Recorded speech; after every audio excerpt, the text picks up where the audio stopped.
महंगाई का नया तूफान तैयार। हुकूमत ने मरहलावार बिजली की कीमतों में इजाफे की मंजूरी दे दी।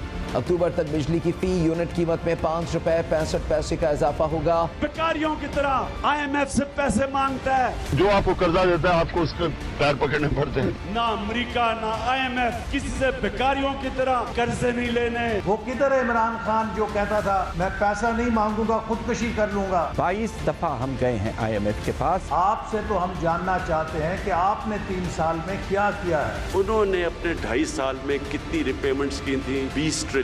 हमने अभी तक कितनी की है? 35,000 अरब। आपको मुल्क में महंगाई की सूरत में, मुल्क की मईशत की तबाही की सूरत में, मुल्क की साख की कमी की सूरत में नजर आ रहा है। इक़्तिसादी अदारे हैं उनको मजबूत बना। एक ऐसा कानून ला रही है जिसके बाद स्टेट बैंक ना पार्लियामेंट को जवाबदेह होगा ना वजीर आजम को। कुछ ऐसा इदारा होगा जो पाकिस्तान के आईन और पाकिस्तान के कानून से हटा हुआ है। अभी तक तो आपने कुछ देखा नहीं है। ये एक आगाज है ऑफ द बॉम्बशेल। अस्सलाम वालेकुम, आप देख रहे हैं ब्रेकिंग पॉइंट। मैं हूं मोहम्मद मालिक। पहले एक खबर, जैसे आप जानते हैं प्राइम मिनिस्टर इमरान खान साहब को कोरोना पॉजिटिव हो गया टेस्ट उनका, और कुछ देर पहले इत्तला आई कि उनकी अहलिया को भी कोरोना पॉजिटिव हो गया है। We wish them both well and speedy recovery. और शायद इससे लोगों को एहसास हो कि ये वबा कितनी ख़तरनाक है। ये गरीब आदमी से लेकर मुल्क के वज़ीर आज़म के दरमियान में कोई इम्तियाज़ नहीं करती, और ये जो इशू चल रहा है बहुत ज़्यादा इसको सीरियसली लेने की ज़रूरत है। और आज सोशल मीडिया पे भी एक बहस चल पड़ी कि जी इमरान खान साहब का तो अभी 2-3 दिन पहले उन्होंने वैक्सीनेट करवाया था अपने आप को, तो इसका मतलब है फजूल है। ऐसी बात नहीं है। वैक्सीनेशन जब लगती है तो अप टू 14 डेज़ 14 दिन तक एंटीबॉडीज़ उसमें तैयार होती हैं। सो प्रॉबिलिटी यही थी कि खान साहब को और उनकी अहलिया को ये पहले ही कोरोना हुआ था, क्योंकि उसको भी 6-7 दिन में कंफर्म होता है। तो खुदारा वैक्सीनेशन लगवाइए, इसको किसी कन्फ्यूजन ना फैलाएं। और मैं देख रहा था कुछ हमारे जर्नलिस्ट दोस्त भी इस पर बात कर रहे थे। काइंडली, पहले ही बहुत कंट्रोवर्शियल है, तो आप सबसे ये मेरी दरख्वास्त है कि जिसको क्वालिफाई हो रहा है, जिसको मौका मिल रहा है, प्लीज़ वैक्सीनेशन करवाइए। एक अच्छी खबर तो मैं नहीं कहूँगा। दूसरी खबर जो ये थी वो एक बहुत ही अंदनाक सानिया हुआ था जब सियालकोट मोटरवे के ऊपर एक रेप का इंसिडेंट हुआ था, जहाँ खातून को उनके बच्चों के सामने रेप किया गया था। आज उन दोनों मुजरिमों को जौन सा है सज़ाए मौत की सज़ा हो गई है। एंड आई होप कि ये एक इसका इम्पैक्ट हो। लेकिन मेरी आज की स्टोरी जो सी डिस्कशन है वो हम 4-5 सब्जेक्ट्स पे हम बात करेंगे। ये जो गवर्नमेंट ने एक खौफनाक बॉम्ब तैयार किया है, बिजली बम जिसको हम कहते हैं, 5.65 रुपये 65 पैसे ये बिजली का पर यूनिट इजाफा होगा। और अब ये अगले तकरीबन इस अप्रैल 2021 से जून 2023 के दरमियान इससे 884 अरब रुपया जो सा है गवर्नमेंट ने इकट्ठा करना है। और ये जो सा 5 रुपये 65 पैसे है, इसके ऊपर एक 10% स्पेशल सरचार्ज भी ऐड होगा। कहा जा रहा है कि ये IMF के कहने पे, और जिस तरह ये पास हो रहा है IMF के कहने पे हो रहा है, नेपरा जो टैरिफ वगैरह मुकर्रर करती है उसको भी खुद मुख्तार किया जा रहा है। जिस तरह कुछ दिन पहले एक और ऑर्डिनेंस मूव किया गया और अब लेजिस्लेशन होगी उसकी, स्टेट बैंक ऑफ पाकिस्तान, उसको भी खुद मुख्तार किया गया। और हमने उस पर भी बहुत प्रोग्राम किया और आपको बताया कि क्या क्या उसमें पिटफॉल्स हैं। बिल्कुल खुद मुख्तार होना चाहिए, बिल्कुल होना चाहिए, लेकिन क्या उसके अंदर एहतियाती तदबीर होनी चाहिए। आज जो इन्होंने किया, मैं मोटी सी आपको बात बता देता हूँ कि ये जो इंक्रीज़ है ये 36% इंक्रीज़ होगी। 36% से ज़्यादा बल्कि हो जाएगी आपके बिलों में इजाफा। और जो कि इस वक्त जो एग्रीगेट टेक्निकल लॉसेस हैं, जिसको हम सुनते हैं जी चोरी हो रही है, लाइन लॉस हो गया जी, बिल नहीं रिकवरी करते, वो 30% है। और हमारे से 36% लेके, और बजाय इससे कि गवर्नमेंट अपने लॉसेस कम करे, एफिशिएंसी बेहतर करे, सब कुछ ज़्यादा करे, बताया ये जा रहा है, वादा ये किया जा रहा है कि जी 2.12% लाइन लॉसेस हम कम कर लेंगे, 2% 2023 तक। और जो हमारा बिल शील हम इकट्ठे करते हैं इसमें तकरीबन 5.73%, 6% हम उस पर इजाफा कर लेंगे। हमें 36% ठुकरा है और गवर्नमेंट की परफॉर्मेंस जो सी है वो 4-5% से इदारों की बेहतर होगी। क्या ये एक फेयर डील है? और पहले ही जो इस वक्त हालात हैं इकॉनमी के, जो तबाही फिरी हुई है, क्या ये चीज़ें बर्दाश्त कर लेगी हमारी जो मईशत है। दूसरा जो पार्टी इस वक्त पॉलिटिक्स चल रही है, इस पर भी बात करेंगे। कराची का इलेक्शन है, इस पर भी बात करेंगे। मेरे साथ मौजूद हैं शफकत महमूद साहब, federal minister of education and professional training, obviously PTI से ताल्लुक़ है। सलीम मानवी वाला साहब हैं, सीनियर लीडर हैं, PPP के अभी दोबारा सेनेटर इलेक्ट हुए हैं, पहले डिप्टी चेयरमैन सेनेट भी रह चुके हुए हैं। बहुत शुक्रिया आप दोनों का। मैं ज़रा आपसे शफकत शुरू करूँगा। पहले बिजली के बिल पे तो बाद में आते हैं। ये जो अभी इलेक्शन चल रहा है कराची में NA 249 में, जहाँ खाली सीट की थी फैसल वावडा साहब ने, आप ही के एक MPA जो से थे मलिक शहजाद अवान, उन्होंने भी रिज़ाइन कर दिया। उन्होंने कहा जी बिल्कुल गलत जो सा है वहाँ पे सीटें दी गई हैं, और हमने और भी हलकों में ये बहसें आपकी देखी थी। इसी लड़ाई में आप लोग नौशहरा में भी हार गए थे। लेकिन एक अलामी खबर जो ये आ रही है कि आप और तहरीक लब्बैक पाकिस्तान TLP ये इलेक्शन इत्तेहाद करने जा रहे हैं वहाँ पे। क्या आप लोग इतने डेस्परेट हो गए हैं कि आप इस किस्म के इत्तेहाद में यकीन रख रहे हैं?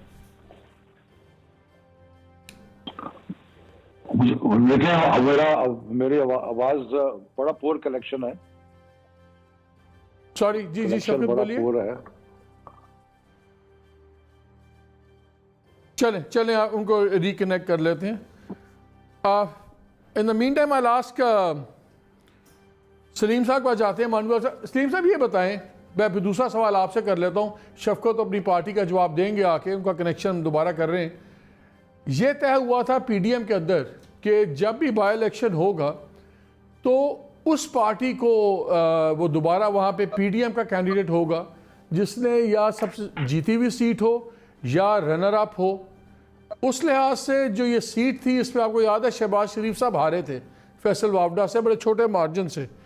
तो उस लिहाज से तो PDM की सीट PMLN को जानी चाहिए। ये जो सीट है इसमें कैंडिडेट PDM का वो होना चाहिए। लेकिन आप लोगों ने अपने कैंडिडेट्स के नाम भी फाइल कर दिए। तो क्या आप पीपल्स पार्टी का और PDM, चले बाद में बात करते हैं, पीपल्स पार्टी और PMLN क्या रास्ते बिल्कुल जुदा हो गए? मालिक साहब, मुझे तो जो इन्फॉर्मेशन है ऐसी कोई बात नहीं है। आज भी मीटिंग हुई है पीपल्स पार्टी की और PMLN की, और मेरे ख्याल ये इस पे डिस्कशन चल रही है और ये इशू रिजॉल्व हो जाएगा और इन दी एंड PDM का ही कैंडिडेट होगा। देखिए, फाइल करने का ये मतलब नहीं है कि ज़रूरी है कि वो इलेक्शन, जैसे हम सेनेट का भी जब इलेक्शन लड़ते हैं तो दो कैंडिडेट्स, तीन कैंडिडेट्स फाइल करते हैं। इसका ये मतलब नहीं है कि कोई हमारे रास्ते जुदा हो गए हैं और there will be no consensus on one candidate.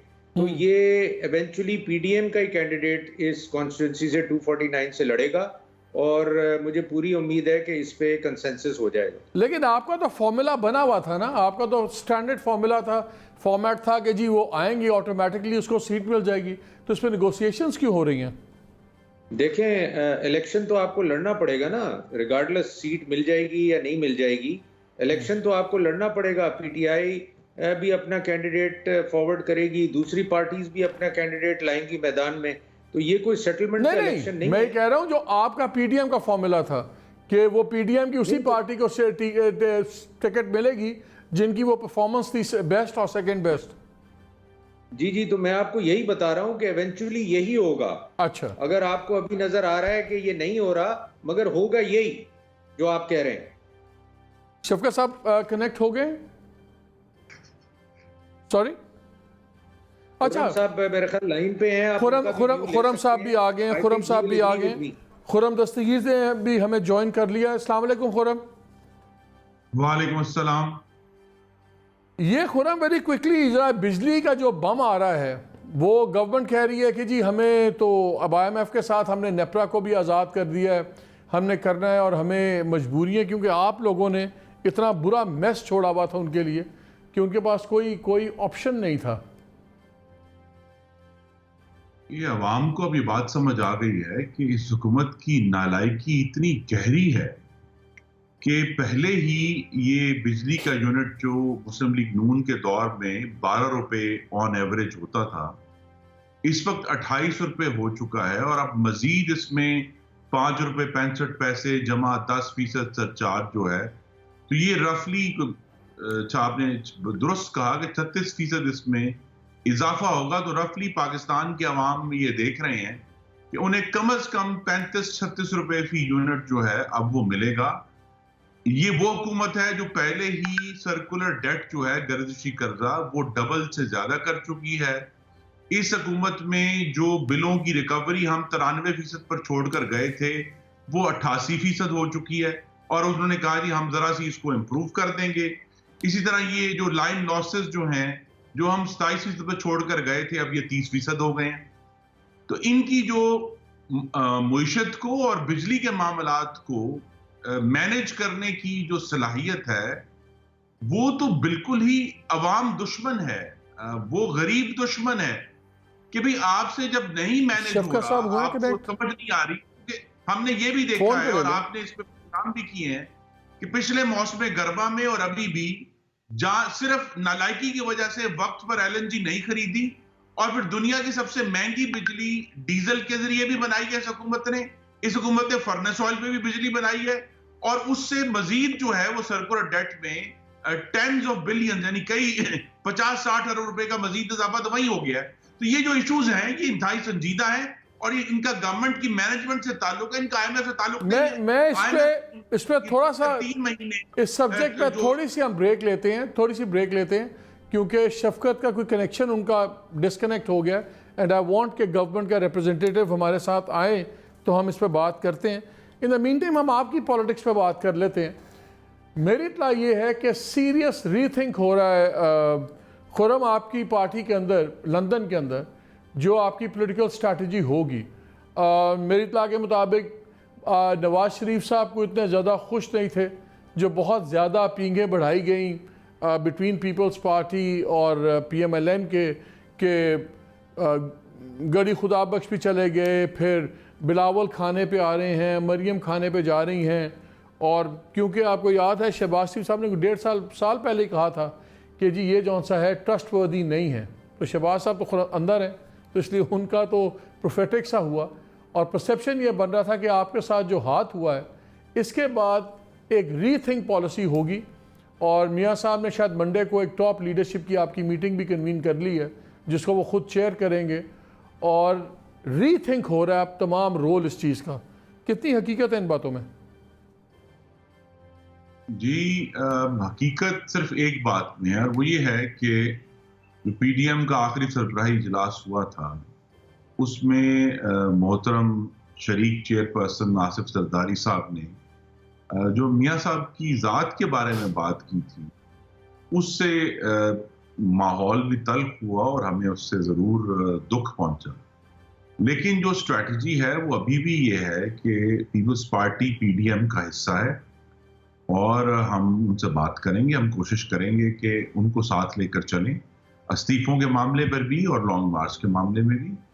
तो रीथिंक यही होना है कि अगर अब कुछ दिनों के लिए, हफ्तों के लिए लॉन्ग मार्च को ताखीर हुई है तो अब अगला लॉन्ग मार्च जो तारीख है वो कौन सी रखी जाएगी लॉन्ग मार्च की, क्योंकि लॉन्ग मार्च तो हमने बहरहाल करना है। अब तारीखें तो आपकी दिसंबर से शुरू हुई थी, अब हम अप्रैल में चले जाएंगे। अब आपने ईद के बाद राना सनाउल्लाह कहते फिर रहे हैं, लेकिन ये मुझे बताइए क्योंकि मेरी इत्तला ये है कि अब वापस जौन सा स्विंग जा रहा है वो शहबाज शरीफ साहब वाले बयानिए की तरफ वापस स्विंग जा रहा है PMLN की पॉलिटिक्स का, शौक से नहीं लेकिन मजबूरन के। और आपके बड़े बड़े जो चीता लोग भी हैं वो भी अब कह रहे हैं कि जी फटीग हो गई है, आप कुछ ना कुछ निगोशिएटेड चीज़ें करें, ये एंडलेस जो सी एजिटेशन है ये हमारे से नहीं सस्टेन हो सकती।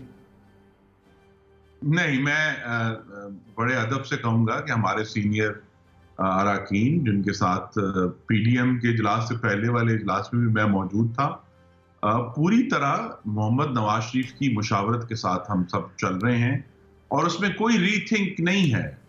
ये PDM का जब आगाज ही इस बुनियाद पे किया गया था, जिस मीटिंग में शहबाज शरीफ साहब भी मौजूद थे, वो 27 नकात अपनी जगह पे लिखे हुए हैं, वो मौजूद हैं कि हमने पाकिस्तान की सियासत और आईनी जो अमल है, प्रोसेसेस हैं, उनमें मावराए आइन मुदाखलत का खात्मा करना है। ये पीडीएम का मकसद है। चले इस पे आते हैं, इस पे आते हैं। पीडीएम का तो सर जो आप मावरा है तो मुझे हमें नहीं पता, लेकिन जो पीडीआई के हम स्विंग्स देख रहे हैं वो तो ज़बरदस्त स्विंग है। हमें शफकत साहब ने दोबारा ज्वाइन कर लिया, अभी वो because of technical reasons telephone पे हैं। जी शफकत, आपको आवाज़ आ रही है मेरी? जी आ रही है आवाज़। अच्छा, अभी हम बात शुरू कर दी थी हमने, ये जो आप बिजली का बम गिरा रहे हैं, 5 रुपये 65 पैसे और ये 884 बिलियन आप लोगों ने इकट्ठा करना है, लेकिन 36% बिल्स में इजाफा हो जाएगा, जबकि जो चोरी और सारा कुछ मिला मिलू के 30% वो है जो इनएफिशिएंसीज हैं इन महकमों की। आपकी गवर्नमेंट ने कुछ भी इनएफिशिएंसी में कमी नहीं की, ना लाइन लॉसेस कम हुए, ना क्या कहते हैं थेफ्ट कम हुई, ना डिस्क्रिप्शन ना रिकवरीज बेहतर हुई, और वो सारा मलबा अब आप लोग डाल रहे हैं अवाम के ऊपर। पहले इतना बुरा हाल है, किस तरह इसको जस्टिफाई करते हैं अपनी मिस गवर्नेंस को अवाम पे डालने का? देखिए मालिक, जितने भी अलकाब हो जाए वो जब महंगाई होती है तो नेचुरली वो सुनने भी पड़ते हैं और सुनने चाहिए भी। लेकिन बात यह है कि जो कैपेसिटी पेमेंट्स के अजाब में हमें ये डाल गए हैं कि मेरा ख्याल है कि इस साल 800 अरब की कैपेसिटी पेमेंट्स, चंद सालों में तो 1400 अरब की कैपेसिटी पेमेंट्स हो जाएंगी। ये वो पेमेंट्स हैं कि जो इन्होंने मुआहदे किए आईपीपीज के साथ, और अब हमें उस बिजली की जरूरत भी नहीं है, लेकिन हम चाहे जो भी करें, इन्होंने ऐसे मुआहदे किए हैं और इतने उनको कंसेशंस दिए हैं और इतना कुछ किया है कि अब हम वो चाहे वो बिजली पैदा करें या ना करें, हमें कैपेसिटी पेमेंट्स पे करनी पड़ेगी। असल प्रॉब्लम तो ये है, असल प्रॉब्लम ये नहीं है। ठीक है, लाइन लॉसेस भी कम होने चाहिए। 30%, 30%, 29.7, 30%, उसमें जब आप 36% बिल बढ़ा रहे हैं तो प्रॉमिस आप क्या कह रहे हैं कि 2023 तक हम उसके अंदर कोई 2% का फर्क डाल देंगे, रिकवरीज हम 5% रिकवर कर देंगे। जो ये मलबा छोड़ के गए वो अपनी जगह है, लेकिन आपने परफॉर्मेंस क्या की है? नहीं, बात ये है कि हम अगर ये लाइन लॉसेस जो है वो कम भी हो जाए, अगर ये सारा कुछ, लेकिन जो कैपेसिटी पेमेंट के जकड़ में जिसमें हमें जकड़ दिया है इन्होंने, मुझे आप बताएं, आप समझते हैं सारे मामलात को, आप बताएं कि हम उसका ना उसको निकल सकते हैं, ना कुछ क्या करें उसका। ऐसे ऐसे इन्होंने वायदे कर दिए हैं आईपीपीज के साथ, उनको हमारे सर पे बिठा दिया है, क्या वो बिजली बनाए या ना बनाए, और 2 सालों में 1400 अरब की कैपेसिटी पेमेंट ये हमारे गले में डाल। मेरा सवाल ये शिवराज, जो चीजें आपके बस में वो तो आप कर सकते हैं कि नहीं? आप क्या इन इदारों की एफिशिएंसीज बेहतर नहीं कर सकते? लेकिन आप जरा देखें कि ये वो जो हम फिगर बात कर रहे हैं वो भी टेंस ऑफ बिलियंस में है, वो छोटा फिगर नहीं है, वो भी अरबों रुपए में है। ये जो फिगर्स मैं आपको बता रहा हूँ, असल ये टॉक है जो हमारे गले में पड़ा हुआ है। ये जो करप्ट डील्स की है ना इनके आईपीपीज के साथ, ये सबसे बड़ा टॉक है जो हमारे गले में पड़ा हुआ है। अच्छा, ये मुझे बताएं, साथ ही खुद मुख्तारी के नाम पे अभी आपने स्टेट बैंक को कमाल खुद मुख्तार कर दिया है कि अब वो अगर इस प्रेजेंट फॉर्म में लेजिस्लेशन हो गई तो हर आइन कानून से बालातर बिल्कुल स्टेट विद इन स्टेट होगा। वो हमारे हर फाइनेंशियल जो है कॉन्फिडेंशियल इंफॉर्मेशन अपनी मर्जी से जिसको चाहे दे पाएगा। वो भी हो रहा है। लेकिन ये जो खुद मुख्तारी नेपरा की आप कह रहे हैं और जो ये स्टेट बैंक की कह रहे हैं, नज़र आ रहा है कि IMF के लिए आप डेस्परेट हैं और 24 मार्च से पहले सारी लेजिस्लेशंस लाना चाह रहे हैं। क्या बिल्कुल आप लोग IMF के सामने बिल्कुल लेट गए हैं कि किसी किस्म के आप सेफगार्ड जो आपका स्टेट बैंक वाला इशू चला है, यकीन माने मैंने टॉप जितने इकोनॉमिस्ट पाकिस्तान के हैं सारे आपको क्रिटिसाइज़ कर रहे हैं, सारे कह रहे हैं कि ये एक बिल्कुल एक ऐसी एग्जांपल है जो दुनिया में शायद कहीं नहीं है, जिस किस्म की पावर्स और स्टेट बैंक को दे के बिल्कुल उस पर से आप हो गए और आप इकोनॉमिक डेवलपमेंट सब कुछ सीरियसली इम्पैक्ट होगी। अब नेपरा पे भी आप ये कर रहे हैं। अगर मैं कुछ अर्ज कर लूँ, पहले तो बात यह है कि जो स्टेट बैंक के गवर्नर या बाकी लोग हैं वो मुहिब वतन लोग हैं, वो पाकिस्तान के नेशनल इंटरेस्ट के खिलाफ कोई काम नहीं करेंगे। दूसरी बात यह है कि ये डिबेट बड़ी देर से जारी है हमारे मुल्क में। शायद सलीम साहब को इस चीज का इतराफ होगा, खुरम साहब को भी होगा कि जी स्टेट बैंक को कितनी ऑटोनॉमी देनी चाहिए, कि जी स्टेट बैंक जो है वो एक ऐसा अदारा है कि जिसका रोल तभी मुमकिन हो सकता है जबकि उसकी ऑटोनॉमी हो। कुछ लोग कहते हैं कि इतनी ऑटोनॉमी नहीं देनी चाहिए, गवर्नमेंट के डायरेक्शन जो है वो भी उसमें होनी चाहिए। सो ये डिबेट काफी दिनों से चल रही है। मेरा ख्याल है कि मोस्ट ऑब्जर्वर्स तो इस हद में थे कि स्टेट बैंक को ज्यादा से ज्यादा ऑटोनॉमी दी जाए, लेकिन मैं समझता हूँ कि अभी ये जो बिल में असेंबली में भी आ रहा है, इस पर मजीद डिस्कशन होगी और अगर उसमें कोई ऐसे एरियाज हैं जहाँ पे प्रॉब्लम है तो उसको देखा जाता है। तीसरी बात ये है कि IMF के साथ कौन सी हुकूमत है जिसने डील नहीं किया, क्योंकि हमारे फंडामेंटल्स इतने प्रॉब्लमेटिक हैं कि जिस दिन पहले दिन 1 जुलाई को फेडरल गवर्नमेंट ऑलरेडी बैंकक्रप्ट होती है, इसलिए कि जब वो अपने सारे सूबों को दे के उसके पास उसके कुछ नहीं बनता। सो जब तक ये जो पिछले 50 साल का 70 साल का बिगाड़ चला आ रहा है, जिसके अंदर जब तक हमारी रेवेन्यू जनरेट नहीं होते, हमने तो बहुत कमाल किया कि सारे इकोनॉमिक फंडामेंटल। शफकत साहब 2.5 साल हो गए आपकी गवर्नमेंट को। एक और चीज जी जी, और जो डॉलर है वो 168 से अब 155 पे आ गया, तो फंडामेंटल्स आर गेटिंग बेटर। लेकिन IMF के साथ जो जाना है वो मुझे बता दें कि कौन सी हुकूमत है जो IMF में नहीं गई। ये तो हमारी मजबूरी बनी हुई है, इसलिए कि हमारे पास रेवेन्यू नहीं है। अभी आप लोगों ने, चले मुझे एक ब्रेक लेना है, ब्रेक के बाद आके इस पर भी बात करेंगे, क्योंकि अभी जितनी आपने विड्रॉ की हैं, अभी सब्सिडीज़ भी विड्रॉ कर रहे हैं, जिसने आपने टैक्स की जो कुछ थे एग्जम्पशंस वगैरह वो भी विड्रॉ कर रहे हैं। अब पंजाब में बात चल रही है कि गंदम के ऊपर जो सी सब्सिडी दी जाती है आवाम को, वो भी शायद विड्रॉ होने की बात हो रही है। 70 से 72% न्यूट्रिशन जौन सी है वैल्यू वो हमारे यहाँ पे गंदम से लोग हासिल करते हैं, आटे से, और ये मेन स्टेपल है। अगर इस पर भी विड्रॉ हो जाती है तो आम आदमी खाएगा कैसे और उसकी सेहत का क्या हाल होगा, इस पर भी ज़रा बात करेंगे। और साथ ही यही पूछेंगे गवर्नमेंट से भी कि एक तरफ इतने इख्तलाफात हैं और एक सीट के लिए क्या PTI और तहरीक-ए-लब्बैक पाकिस्तान ये इत्तेहाद करने जा रहे हैं कराची में। बहुत सी बातें हैं, स्टे विद अस।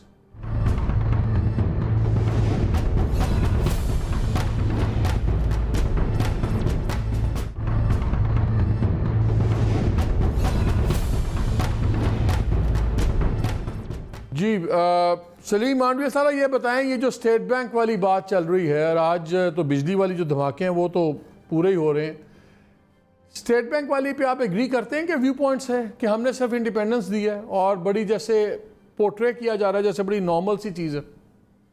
मालिक साहब देखें, नॉर्मल सी चीज़ बिल्कुल नहीं है। हमने भी अपने पीरियड में और PMLN ने भी अपने पीरियड में हमने स्टेट बैंक के बोर्ड को तोड़ा और हमने जो पॉलिसी बोर्ड है वो अलग बनाया और हमने उसको सेपरेट किया फॉर इंडिपेंडेंस ऑफ दी, क्योंकि पहले ये होता था कि जो बोर्ड मेंबर होता था सेक्रेटरी फाइनेंस उसका मेंबर होता था और वहीं वो डिसाइड करते थे और गवर्नमेंट डोमिनेट करती थी कि इंटरेस्ट रेट क्या होने चाहिए।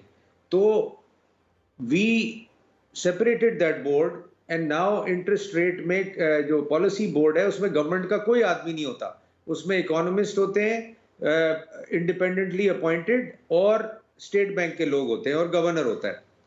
तो बाज़ चीज़ें तो समझ में आती हैं, मगर ये जो करने जा रहे हैं ये ऐसी चीज़ करने जा रहे हैं जो एक डेवलपिंग मुल्क में मैंने कहीं नहीं देखी। मैंने इस पर बड़ी रिसर्च की और I tried to dig out कि किस मुल्क में इस किस्म की इंडिपेंडेंस, बांग्लादेश को देख लें, इंडिया को देख लें, even I was surprise to see कि जो सिंगापुर का सेंट्रल बैंक है फाइनेंस मिनिस्टर उसका पॉलिसी बोर्ड का हेड है, which is an extreme step even of a developed country following the being head of the policy board. तो देखें ये बातें IMF हमसे भी करता रहा है, हर गवर्नमेंट से करता रहा है, मगर बाज़ चीज़ें डेवलपिंग कंट्रीज की एग्जांपल्स हम अडॉप्ट इसलिए नहीं कर सकते कि हमारी सिचुएशन डिफरेंट है। We are still far from a developed country, far from economic policies which a developed country can follow.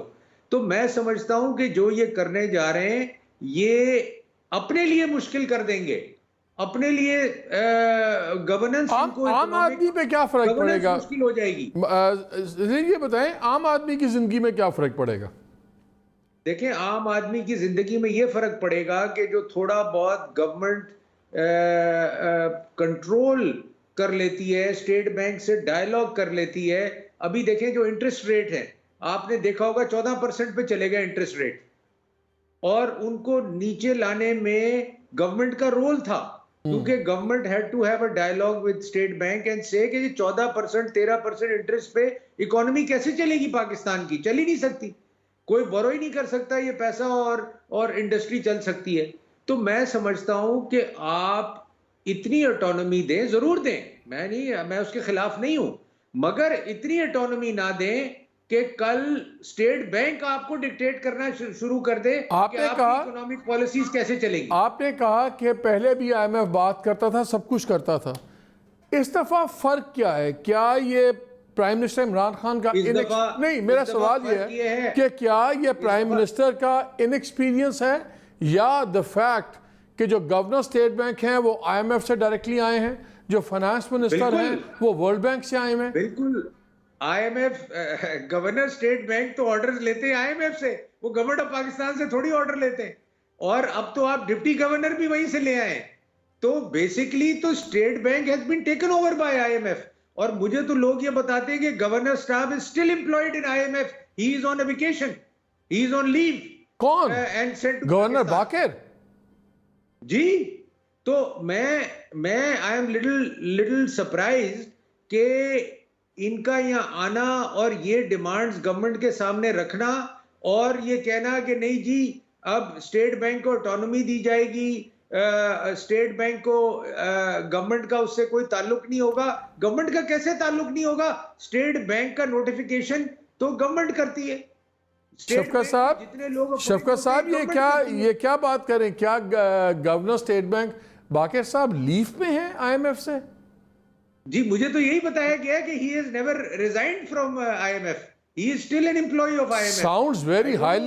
Sounds highly unlikely. How correct is this? बड़ा impossible सा लगता है मुझे। शफकत साहब, इस बारे में कुछ आप जानते हैं?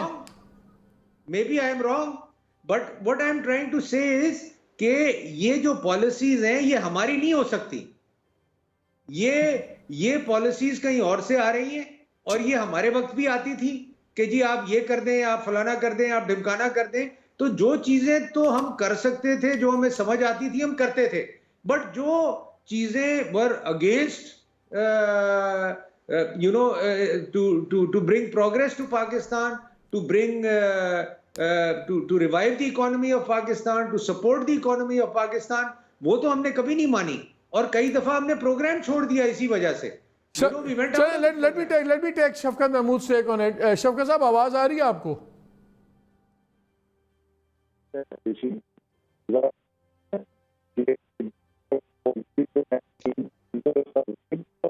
मेरा ख्याल है कि मैं ब्रेक लेता हूं। हम कोशिश करते हैं कि अगर रिकनेक्ट हम कर सकें ना बेटा, लेट्स टेक अ ब्रेक और देखें कि ये कनेक्शन अगर बेहतर हो जाए।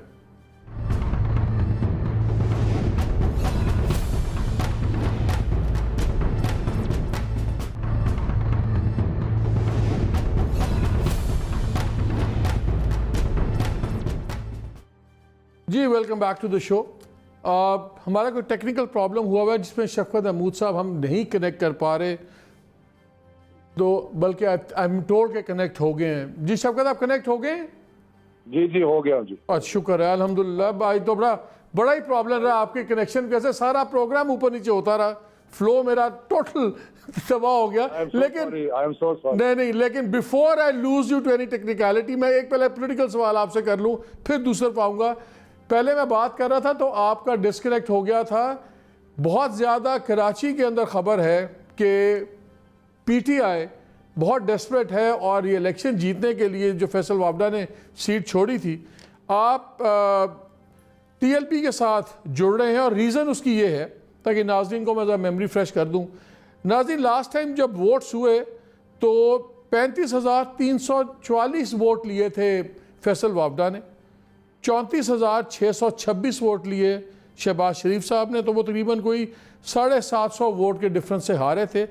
तीसरे नंबर पे तहरीक पाकिस्तान के कैंडिडेट थे मुफ्ती आबिद मुबारक, इन्होंने 23,981 वोट थे। तो अब पीटीआई सिंध की आपको ये कह रही है सेंटर को कि अगर हम पीटीआई और टीएलपी का हो जाता है इलेक्शन अलायंस तो हम बड़े कंफर्टेबल हैं तकरीबन कोई 45,000 प्लस वोट्स के साथ। इधर आपके झगड़े भी थे, बहुत आपने हाश सांस भी लिया उनके मुतालबात पे एक्सट्रीम राइट के। तो क्या कराची के अंदर अब आप कॉम्प्रोमाइज़ करने जा रहे हैं अपनी प्रिंसिपल पोजीशन सिर्फ एक सीट की खातिर? टीएलपी के साथ आप लोग मिल के इलेक्शन लड़े, शायद टैक्टिकल अलायंस हो रहा है आपका? मुझे जवाब तो दे सर बड़ा लंबा सवाल करते हैं, पूरा तबसरा कर देते। अच्छा नहीं, वो गुजारिश ये है कि अभी आपको याद है सेनेट में जब यूसुफ रज़ा गिलानी ने हम लोगों को चिट्ठियां लिखी तो उससे किसी ने कहा कि आपने अपोजिशन से क्या, गवर्नमेंट से क्यों चिट्ठियां लिख रहे हैं? उसका मैं कैंडिडेट हूँ और मेरा फर्ज है हर शहरी से, हर बंदे से, मैं जो वोटर है उससे मैं वोट मांगूं। देखिए मुझे कराची के डिटेल्स का इल्म नहीं है, लेकिन अगर हमारा कैंडिडेट जो है कराची के शहरियों से वोट मांगता है या मुख्तलिफ पार्टियों से वोट मांगता है तो इसमें तो कोई बुराई नहीं है। इल्हाक या कोई अलायंस या तो वो एक और चीज होती है, उसमें पॉलिटिकल लीडरशिप इन्वॉल्व होती है, उसमें पार्टी इन्वॉल्व होती है। मेरा ख्याल है कि ऐसी कोई बात का मुझे इल्म नहीं है, लेकिन ये जरूर हो सकता है कि हमारे जो लोकल कैंडिडेट्स हैं, कैंडिडेट है वो जरूर उनके पास जाएगा। उन्होंने 35,000 कितने आपने बताया वोट लिए हैं तो क्यों ना जाए उनसे मांगने। खुरम, क्या आपको इसमें कोई कॉन्ट्रडिक्शन नजर आती है? नहीं, कॉन्ट्रडिक्शन तो इस हुकूमत से किसी भी असूल पर कायम रहने की तवक्को तो अब पाकिस्तान के अवाम को बिल्कुल नहीं है। ये तो यू टर्न के मास्टर्स हैं, पहले दिन से हर चीज पे यू टर्न है।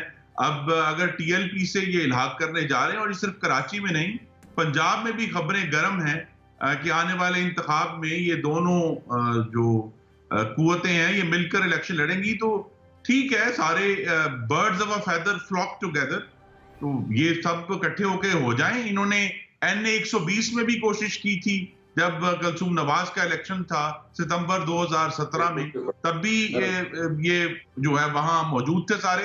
दोबारा आएंगे, मुस्लिम लीग नून का वोट तोड़ना चाहते हैं और इस जरिए जो है अब चूंकि डायरेक्टली तो शायद हराना मुश्किल होगा मुस्लिम लीग नून को NA 249 में, लिहाजा ये इल्हाक करके उनकी कोशिश होगी कि हमें जो है TLP का वोट मिल जाए। लेकिन ये एक सियासी चाल है और ये कहना कि जी PTI सियासी चाल नहीं करेगी। जिनको ये डाकू कहते थे उनको पंजाब का स्पीकर बना दिया, जिनको फाशिस्ट कहते थे पहले काबीना में लिया, अब MQM के सारे दफ्तर भी खोल रहे हैं। तो ये तो अपने इक़्तिदार के लिए कुछ भी कर सकते हैं। सलीम साहब, आप बताएं, आपको कोई इसमें अलार्मिंग चीज़ लगती है कि जो एक जमात अपने आप को प्रोग्रेसिव लिबरल कहती हो, वो इतनी एक्सट्रीम राइट की एक जमात के साथ, जिसका बड़ा ही हमने एक्सट्रीम एजेंडा देखा है ख़ास तौर पर मजहबी मामलात में और इन इश्यूज़ के ऊपर, माइनॉरिटीज़ के ऊपर भी बड़ी हार्ड लाइन है, दूसरी चीज़ों में भी, क्या ये आपको अलार्मिंग डेवलपमेंट निकलती है, नज़र आती है? मालिक साहब, आपको कब गलतफहमी हुई कि PTI प्रोग्रेसिव लिबरल है? नहीं, मैंने कहा जी क्लेम तो करती है ना, मैं उसकी बात कर रहा हूँ। नहीं, क्लेम कोई नहीं है। जी मालिक साहब, मेरा देखें, PTI in my view is like any other party। वो जो भी क्लेम करें, for the political survival they will do everything that they need to do to achieve what they want to achieve, and I am not surprised कि उन्होंने TLP से इत्तेहाद कर लिया या किसी और से इत्तेहाद कर लिया। ये I mean in politics this is, Khurram साहब मेरे से एग्री करेंगे कि इसमें कोई, मैं तो पर्सनली मैं आई एम नॉट सरप्राइज्ड कि ये किसी के साथ भी इत्तेहाद कर सकते हैं to stay in the government, to keep the government afloat. ये तो बड़ी एक पॉलिटिकल मूव है।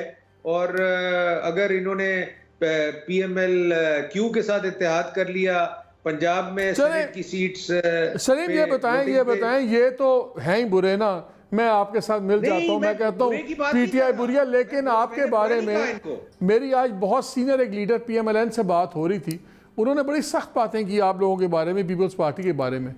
जब उनसे बात हुई है लेटेस्ट टसल की, जिसको खुरम साहब ने कहा कि जी रिएक्शन हुआ जब जरदारी साहब ने की बात की, उन्होंने कहा देखें पीपल्स पार्टी ने तो हमारी कॉस्ट पे सारे बेनिफिट ले लिए, जरदारी साहब की बेल कंफर्म हो गई, अनवर मजीद एंड कंपनी बाहर आ गए हुए हैं, इस साल जो 20 की 20 शुगर मिलें थी सारों ने फुल क्रशिंग की, केसेस भी अब कराची चले जाएंगे, गवर्नमेंट उनकी चल रही है, हमें यूज़ किया PMLN को और पीपल्स पार्टी ने बेस्ट डील्स अपनी बना ली और अपने आप को उन्होंने मॉडरेट्स के तौर पे ऑल्टरनेटिव के तौर पे साबित भी कर दिया। तो आप लोग भी तो आपस में कुछ ऐसे ही चल मालिक साहब आई डोंट नो PMLN ने ये किसने आपको ये बात कही। मैं समझता हूँ कि ये सारी चीज़ें PDM बनने से पहले मौजूद थी, कोई चेंज नहीं आई PDM बनने से। अगर आप समझ रहे हैं कि कोई ड्रास्टिक चेंज आ गई PDM बनने से, कोई चेंज नहीं आई।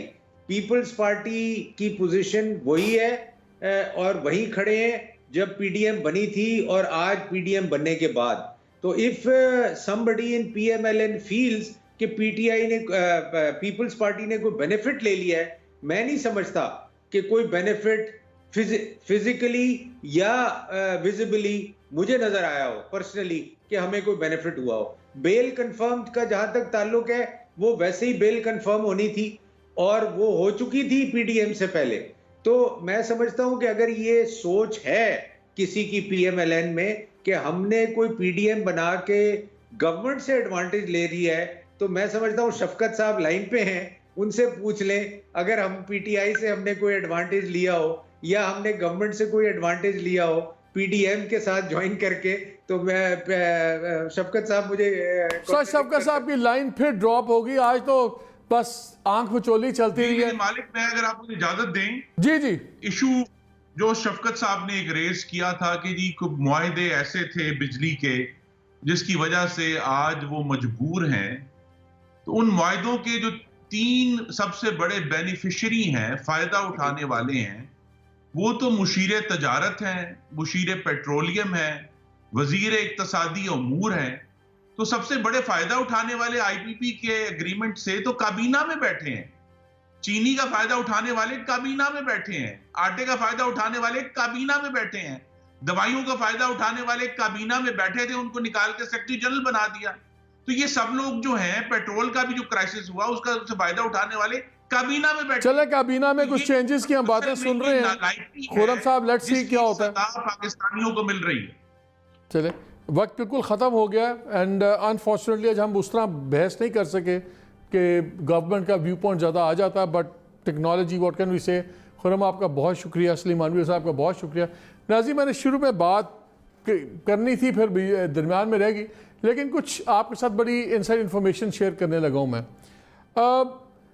अब मुझे नहीं पता कि प्राइम मिनिस्टर की लालत की वजह से ये क्या प्रोसेस डिले हो जाएगा या नहीं, क्योंकि मेरी इत्तलात के मुताबिक ये चीज़ अगले 24 से 48 घंटों में प्लान्ड है। अब प्राइम मिनिस्टर की लालत शायद कुछ लोगों को ज़्यादा टाइम मिल जाए। कुछ सीरियस चेंजेस प्लान हुई हैं कैबिनेट रीशफल के मुताबिक, और इसमें 3 मयार रखे गए हैं। एक तो ये है कि जी लिस्ट बनाई गई है कौन से नॉन परफॉर्मर्स थे जिन्होंने अपनी मिनिस्ट्रियों में काम नहीं किया। सेकंड है वो कौन से मिनिस्टर एडवाइज़र्स हैं, SAPMs हैं, जिनके कोई कॉन्फ्लिक्ट ऑफ इंटरेस्ट है, ज़ाती मुफाद का टकराव है उनकी ऑफिशियल पोजीशंस के अंदर। और तीसरे हैं पैरेलल पावर सेंटर्स जो बनी हुई हैं, और चौथे हैं कि कौन से वो लोग हैं जो अंडर यूटिलाइज्ड हैं, कि जिनकी बेहतरी करने की ज़रूरत है उनकी वजारतों में, और जो उनकी मौजूदा वजारतें हैं उसमें वो अंडर यूटिलाइज्ड हैं। बड़ी इंटरेस्टिंग जो हमें लिस्ट मिली है उसमें मैं बताता हूँ कि किन किन लोगों के ऊपर तलवार लटक रही है। जिन लोगों में तलवार लटक रही है वो फ़खर इमाम साहब हैं, फूड का, वो फूड के महकमे की जो नाकामियाँ हुई सब कुछ उनका सारा इल्ज़ाम उन पर ही धरा जा रहा है, कहा जा रहा है बहुत वीक हैं। फहमीदा मिर्ज़ा पे एक तलवार लटक रही है। अमीनुल हक साहब जो MQM की तरफ से हैं और IT के हैं, ये मेरे अपने नोट्स में अपने पढ़ रहा हूँ। खुसरो बख्तियार साहब के ऊपर बात आ रही है कि उनका कॉन्फ्लिक्ट ऑफ इंटरेस्ट भी है और प्लस उन्होंने नॉन परफॉर्मिंग एंटिटी ही रहे हैं। शहरयार अफरीदी साहब भी बिल्कुल रेड जोन के अंदर हैं, और ज़रताज गुल साहिबा को मेरी इत्तला के मुताबिक she is being shown the door, और वो उनकी शायद वजारत अब ख़त्म हो रही है। सरवर खान साहब का भी नाम इस वक्त तक नेगेटिव लिस्ट में है, वो भी शायद अपनी वजारत खो पाएंगे। अली मोहम्मद अगेन ख़तरे में है। कॉन्फ्लिक्ट ऑफ इंटरेस्ट के अंदर 4 लोगों के नामों पे बहस हुई और कंसिडरेशन हुई। नॉट कि मैंने ये इशू उठाता रहा हूँ, इसलिए प्लीज़ ये मेरी बात ना समझिएगा, मैं जेन्युइन डिस्कशन की आपको बात सुना रहा हूँ। इसमें रज़ाक दाऊद साहब भी हैं, नदीम बाबर साहब भी हैं, खुसरो बख्तियार हैं, उमर अयूब हैं। तो देखना ये होगा कि क्या इनका नतीजा आता है। जो मिनिस्टर्स जिनके बारे में अब ये राय कायम की है प्राइम मिनिस्टर ने और उनके करीबी जो डिस्कशन हुई कि जिनको बेहतर वजारतें देने की ज़रूरत है और इस वक्त अंडर यूटिलाइज्ड हैं, उसमें फवाद चौधरी हैं, परवेज़ खटक साहब हैं और शेख रशीद। शेख रशीद के बारे में बात चल रही थी कि शायद उनका पोर्टफोलियो बदल दिया जाता, लेकिन अभी तक फॉर द टाइम बीइंग वो इंटीरियर में ही चल रहे हैं। लेकिन परवेज़ खटक साहब के बारे में कहा जा रहा है कि वो बहुत ज़्यादा कीन है कि उनको ये वजारत मिले और शायद इस सिलसिले में उन्होंने कोई कोशिशें भी जौन सी अपनी हैं। शिबली फराज डिसेंट आदमी हैं, इंफॉर्मेशन को डील कर रहे हैं। शिबली फराज साहब के साथ हो सकता है एक मिनिस्टर ऑफ स्टेट ले आएँ और उसमें नाम चल रहा है सेनेटर फैसल जावेद का और फ़ारूक हबीब का जो MNA है। फ़ारूक हबीब की पॉसिबिलिटी ज़्यादा है उनके वहाँ पे आने की, लेकिन अभी ये क्लियर नहीं है कि क्या मिनिस्टर साहब की मर्ज़ी शामिल है या नहीं है, क्योंकि बहरहाल एक पावर सेंटर सा बनेगा। लेकिन इंटरेस्टिंग चीज़ ये है कि जब ये चीज़ हो रही थी तो फिरदौस आशिक अवान साहिबा की तरफ से बहुत ज़्यादा लॉबिंग शुरू हो गई मेरी इत्तला के मुताबिक, और वो चाह रही थी कि अगर मौका है तो शायद वो वापस इस्लामाबाद में अपनी एंट्री डाल दें, लेकिन I don't think this is happening. तो ये थोड़ी सी चीज़ अभी आगे हैं। शिबली इसलिए कंटिन्यू करेंगे। शेख रशीद साहब का शायद पोर्टफोलियो चेंज हो जाए, लेकिन अभी वो, और very interestingly doctor Waseem Shahzad भी शायद रिप्लेस हो जाएं और वहाँ पे शायद एलाइड पार्टी के लोग किसी में से किसी को लाया जाए और अकोमोडेट किया जाए। तो ये एक ओवरऑल चेंजेस इस वक्त हम सुन रहे हैं जो प्लान हो रही हैं। बट अगेन ये चीज़ें बड़ी फ्लूइड होती हैं, एकदम चेंज होती हैं, लेकिन देखना ये है कि शायद अब थोड़ा सा डिले हो जाए बिकॉज प्राइम मिनिस्टर अलील हैं। We can only wish him well and we hope कि जो भी चेंजेस करें 2 चीज़ें उसमें ज़रूर देखें। बिल्कुल कॉन्फ्लिक्ट ऑफ इंटरेस्ट ख़ास तौर पर लोगों को हटाया जाए और फॉर वंस पसंद नापसंद के बजाय मेरिटोक्रेसी जिसकी बात करते हैं वज़ीर आज़म उस पर अमल करें और बेहतरीन लोग आगे लाएँ। इजाज़त दीजिए, अल्लाह हाफ़िज़।